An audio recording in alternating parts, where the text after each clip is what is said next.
ലോകത്തിന് ഇത് സത്താത്ഭുതങ്ങളിൽ ഒന്നായ താജ് മഹാലാണ് ഇന്ത്യക്കാരുടെ അഭിമാനം. എന്നാൽ തീവ്ര ഹിന്ദുത്വവാദികൾക്ക് ഇത് തേജോ മഹാലയ ടെമ്പിളാണ്. അലഹബാദ് ഹൈക്കോടതിയിൽ ഇന്നലെ നടന്ന കോമഡി. പക്ഷെ ആ കോമഡിയിലെ ട്രാജഡി കോടതി നമ്മുടെ ഹരിശങ്കർ ജെയിൻ, ഇദ്ദേഹത്തിന്റെ മകനെ എനിക്കറിയാം, വിഷ്ണു ശങ്കർ ജെയിനാണ്. എല്ലാ സ്ഥലത്തും പോയി മുസ്ലിം പള്ളിയുടെ താഴെ അമ്പലം ഉണ്ടെന്ന് പറയുന്നതാണ് ഇവരുടെ പ്രധാന പരിപാടി. ഒരുപാട് അങ്ങനെ മുസ്ലിം പള്ളികളുടെ പ്രശ്നത്തിലാക്കാനും ലിറ്റിഗേഷനിലാക്കാനും കോടതിയിലാക്കാനും സ്ഥിരം ശ്രമിക്കുന്ന ആൾക്കാരാണ്. ഇവരാണ് ഇവിടത്തെയും പ്രധാന വില്ലന്മാർ. അപ്പോ താജ്മഹാളിന്റെ ഉള്ളിലുള്ള അമ്പലത്തിലെ ദൈവത്തിന്റെ ബെസ്റ്റ് ഫ്രണ്ട് ആണ് എന്ന് പറഞ്ഞാണ് ഇദ്ദേഹം കോടതിയെ അപ്രോച്ച് ചെയ്തത്. കോടതി ചവറ്റുകുട്ടയിൽ എറിയേണ്ടതായിരുന്നു. പക്ഷെ നമ്മുടെ ജുഡീഷ്യറിയുടെയും പ്രശ്നമാണ്. നമ്മുടെ ജുഡീഷ്യറിയുടെ ഈ തീവ്ര ഹിന്ദുത്വയുടെ നുഴഞ്ഞുകയറ്റവും ഒക്കെ വലിയൊരു പ്രശ്നമാണെന്നുള്ളതാണ്. നമുക്ക് ആ വിഷയം വിശദമായി പരിശോധിക്കാം. കോടതികളെ ഒന്നും പറയാതെ, കോടതി ലക്ഷ്യം ആണ്ട അല്ലെങ്കിൽ കോടതികളെ ബഹുമാനിച്ചുകൊണ്ട് തന്നെ പലപ്പോഴും നമ്മുടെ ജുഡീഷ്യറിയിൽ കയറി പറ്റുന്ന തീവ്ര ഹിന്ദുത്വയുടെ നുഴഞ്ഞുകയറ്റങ്ങൾ എങ്ങനെയൊക്കെയാണെന്ന് നോക്കാം.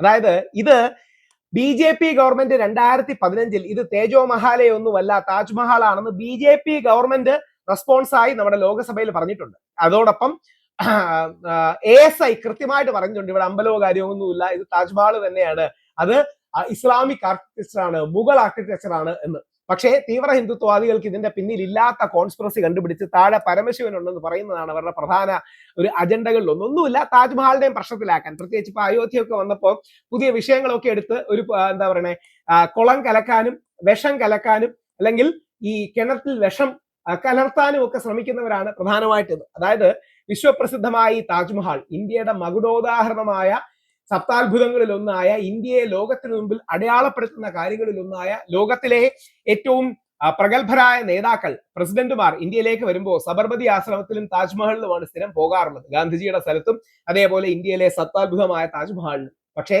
തീവ്ര ഹിന്ദുത്വവാദികൾ ഇത് അലമ്പാൻ വേണ്ടി യൂസ് ചെയ്യുന്ന കാര്യമാണ് എന്നുള്ളതാണ് സത്യം.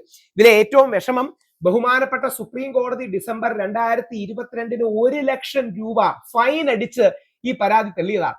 ഈ താജ്മഹാളിന്റെ യഥാർത്ഥ ചരിത്രം കണ്ടുപിടിക്കണം എന്നൊക്കെ പറഞ്ഞ് പച്ച കള്ളം പറയുകയാണ്. എല്ലാത്തിലും കള്ളം പറയുന്ന പോലെ ഇതിലും കള്ളം പറയുകയാണെന്നേ ഉള്ളൂ.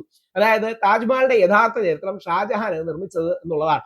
അവിടെ രാജാ മാൻസിംഗ് ഉണ്ടായിരുന്നു. അയാളുടെ കൊച്ചുമോനായ രാജാ ജയസിംഗിന്റെ എന്നാണ് ഈ സ്ഥലം മേടിച്ചത്. സ്ഥലം കൊടുത്തത് കാശ് കൊടുത്ത് മേടിച്ചതാണ്, അല്ലാതെ ഓസിന് മേടിച്ചതല്ല. സ്ഥലം കാശ് കൊടുത്ത് മേടിച്ചതാണ്. ആ കാശ് കൊടുത്ത് മേടിച്ച സ്ഥലത്ത് അവരവരുടേതായ ഒരു ആർക്കിടെക്ചർ, ഒരു മനോഹരമായ സൗധം ഉണ്ടാക്കി.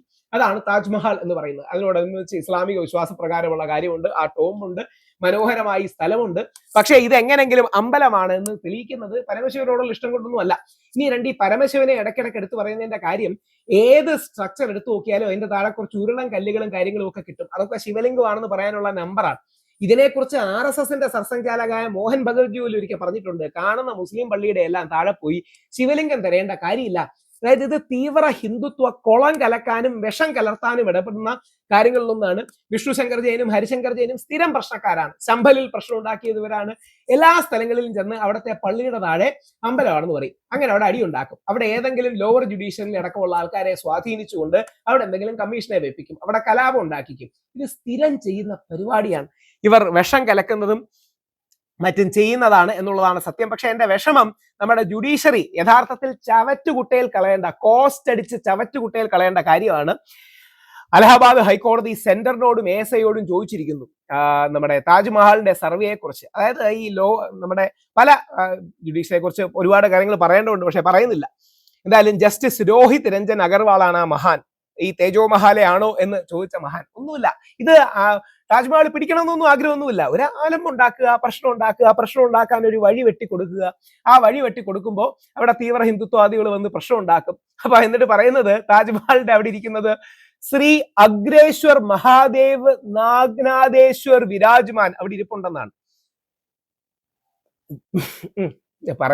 പറഞ്ഞ എന്തെങ്കിലും കൂടി. ഇത് പച്ച കള്ളമാണ്. ഈ വിഷ്ണു ശങ്കർ ജെയിനെ ഞാൻ ചർച്ചയ്ക്ക് ചെയ്തപ്പോൾ പുള്ളി എന്നോട് പറഞ്ഞു, മധുരയിൽ എന്റെ കൃഷ്ണൻ, അതായത് പുള്ളിയുടെ കൃഷ്ണൻ ശ്രീകൃഷ്ണൻ മുസ്ലിങ്ങളുടെ ചവിട്ടുകൊണ്ട് നൂറ്റാണ്ടുകളായി കിടക്കുകയാണ്. അപ്പൊ ഞാൻ പറഞ്ഞു ആ ചർച്ചയിൽ, ഇല്ല, ശ്രീകൃഷ്ണൻ അവിടെ നിന്ന് മാറി, ശ്രീകൃഷ്ണൻ നമ്മുടെ ഗുരുവായൂരിലോട്ട് വന്നു, ഇവിടെ സുഖമായിട്ടിരിപ്പുണ്ട്, നിങ്ങൾക്ക് ശ്രീകൃഷ്ണനെ കാണെങ്കിൽ അവിടെ വന്നാൽ മതി. ചുമ്മാ കള്ളം പറയുവാണ് ഈ കള്ള തീവ്ര ഹിന്ദുത്വവാദികൾ.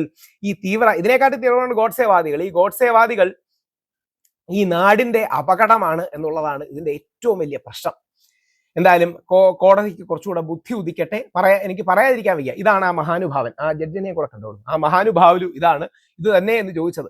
സുപ്രീം കോടതി റിജക്ട് ചെയ്ത, കേന്ദ്ര ഗവൺമെന്റ് റിജക്ട് ചെയ്തതിനെയാണ് സീരിയസ് ആയിട്ട് എടുത്ത് അടി ഉണ്ടാക്കാനുള്ള സ്പേസ് ഉണ്ടാക്കാൻ ബഹുമാനപ്പെട്ട കോടതികൾ ചെയ്യേണ്ടത്. യഥാർത്ഥത്തിൽ സെന്ററും ASIയും ഇത് ചവറ്റുകുട്ടയിലെടുത്ത് കളയേണ്ട സാധനമാണ്. പക്ഷേ ചവറ്റുകുട്ടയിലെടുത്ത് കളയേണ്ട സാധനങ്ങളെ സോഷ്യൽ ഫ്രിക്ഷൻ, ഇതിനെ ഫ്ലാഷ് പോയിന്റുകൾ എന്നാണ് പറയുക. ഫ്ലാഷ് പോയിന്റുകൾ എന്ന് പറഞ്ഞാൽ ഹിന്ദുക്കളെയും മുസ്ലിങ്ങളെയും തമ്മിൽ തല്ലിപ്പിക്കാൻ ഒരു സ്പേസ് ഉണ്ടാക്കുക. ആ സ്പേസ് ഉണ്ടാക്കലാണ് ദൗർഭാഗ്യവശാൽ ആ മഹാനുഭാവൻ ചെയ്തത്. കൂടുതൽ പറയുന്നില്ല. ഇതുപോലെ തന്നെയാണ് ശബരിമല കേസിൽ ജസ്റ്റിസ് ദീപക് മിശ്ര ചെയ്തത്. ഇന്ത്യയുടെ സുപ്രീം കോടതി ചീഫ് ജസ്റ്റിസ് ആണ്. അതായത് ശബരിമലയെ എങ്ങനെങ്കിലും ബലി കൊടുത്തു കഴിഞ്ഞാൽ ആ വിടവിലൂടെ യൂണിഫോം സിവിൽ കോഡ് കൊണ്ടുവന്ന് മുസ്ലിങ്ങളുടെയും ക്രിസ്ത്യാനികളുടെയും വ്യക്തി നിയമങ്ങൾ ഇല്ലാതാക്കാമെന്ന കുബുദ്ധിയായിരുന്നു. ഞാനത് വർഷങ്ങളായി ചൂണ്ടിക്കാണിക്കുന്ന കാര്യമാണ്. നമ്മുടെ ജസ്റ്റിസ് ദീപക് മിശ്ര ബ്രാഹ്മണനാണ്. ഈ തീവ്ര ബ്രാഹ്മണിക്കൽ വാദമാണിത്. അതായത് ഹിന്ദു ക്ഷേത്രത്തെ ബലി കൊടുത്തുകൊണ്ട് മുസ്ലിങ്ങളെയും ക്രിസ്ത്യാനികളെയും തല്ലാന്നുള്ള ചിന്ത. ദൈവം ഈ നാടിനെ രക്ഷിക്കട്ടെ. മനുഷ്യന് ഭ്രാന്ത് പിടിച്ചാൽ ചെങ്ങലക്കിടാം, പക്ഷെ ചെങ്ങലക്ക് ഭ്രാന്ത് പിടിച്ചാലോ